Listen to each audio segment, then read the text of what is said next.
ओम नमो भगवते वासुदेवाय। आपका स्वागत है आपके अपने चैनल वास्तुगुरु में। आज का एपिसोड विष्णु भक्तों के लिए अत्यंत महत्वपूर्ण है। आज के एपिसोड में मैं फागुन मास के कृष्ण पक्ष को पड़ने वाली विजया एकादशी का महात्म्य बताने जा रहा हूँ। साथ ही विजया एकादशी व्रत की कथा भी सुनाऊंगा, जैसा कि पद्म पुराण में कहा गया है। इससे पहले हमारे चैनल को सब्सक्राइब, लाइक और शेयर करें एवं बेल आइकॉन जरूर दबाइए, जिससे आने वाले एपिसोड की जानकारी आपको मिलती रहे। यदि आप वास्तुशास्त्र से संबंधित किसी भी शंका का समाधान करना चाहते हैं तो स्क्रीन पर दिए गए नंबर पर व्हाट्सएप कर सकते हैं। आइए सर्वप्रथम जानते हैं एकादशी व्रत के बारे में। वर्ष में 24 एकादशी होती है। यदि पुरुषोत्तम मास अथवा अधिक मास लग जाए तो एकादशी के व्रतों की संख्या बढ़कर 26 हो जाती है। शास्त्रों में तप के अंतर्गत व्रतों की महिमा बताई गई है। सामान्यतः व्रतों में सर्वोपरि एकादशी व्रत कहा गया है। जैसे नदियों में गंगा, प्रकाशक तत्वों में सूर्य, देवताओं में भगवान विष्णु की प्रधानता है, वैसे ही व्रतों में एकादशी व्रत की प्रधानता है। एकादशी व्रत के करने से सभी रोग दोष शांत होकर लंबी आयु, सुख, शांति और समृद्धि की प्राप्ति तो होती ही है, साथ ही मनुष्य जीवन का मुख्य उद्देश्य भगवत प्राप्ति भी होती है। एकादश्याम न भुंजीत पक्षयोरुभयोरपि। आइए सुनते हैं फागुन मास के कृष्ण पक्ष की विजया एकादशी का महात्म्य, जैसा कि पद्म पुराण में कहा गया है। युधिष्ठिर ने पूछा, वासुदेव, फागुन के कृष्ण पक्ष में किस नाम की एकादशी होती है, कृपा करके बताइए।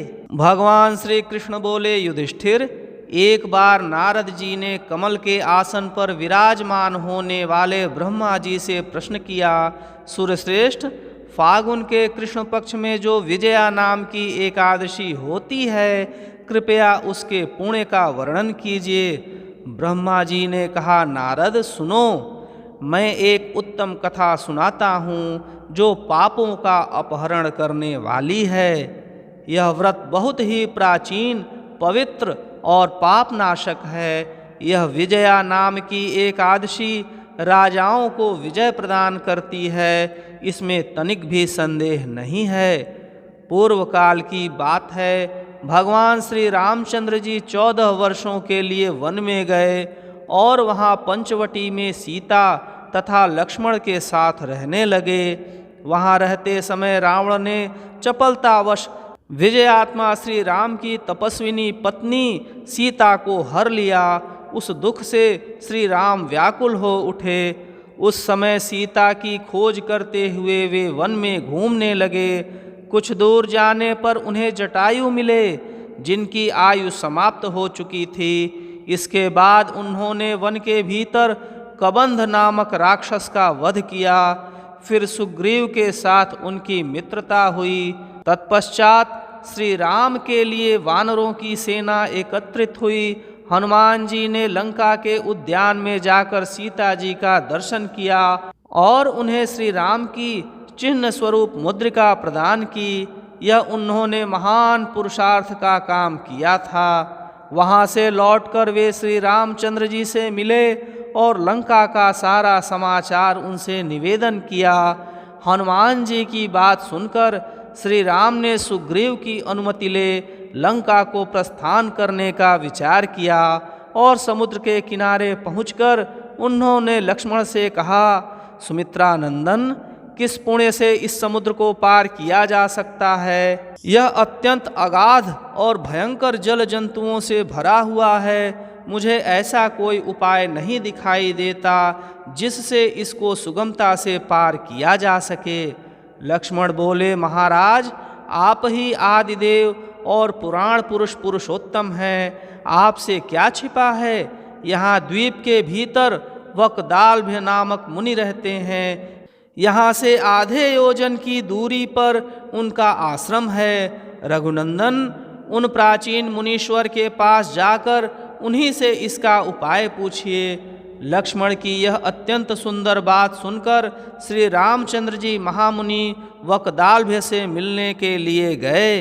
वहाँ पहुंचकर उन्होंने मस्तक झुकाकर मुनि को प्रणाम किया। मुनि उनको देखते ही पहचान गए कि ये पुराण पुरुषोत्तम श्री राम हैं, जो किसी कारणवश मानव शरीर में अवतीर्ण हुए हैं। उनके आने से महर्षि को बड़ी प्रसन्नता हुई। उन्होंने पूछा, श्री राम, आपका कैसे यहाँ आगमन हुआ? श्री राम बोले, ब्रह्मन, आपकी कृपा से राक्षसों सहित लंका को जीतने के लिए सेना के साथ समुद्र के किनारे आया हूँ। मुने, अब जिस प्रकार समुद्र पार किया जा सके वह उपाय बताइए, मुझ पर कृपा कीजिए।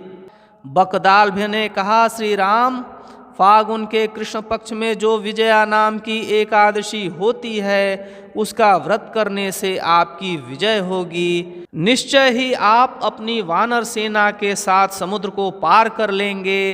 राजन, अब इस व्रत की फलदायक विधि सुनिए। दशमी का दिन आने पर एक कलश स्थापित करें।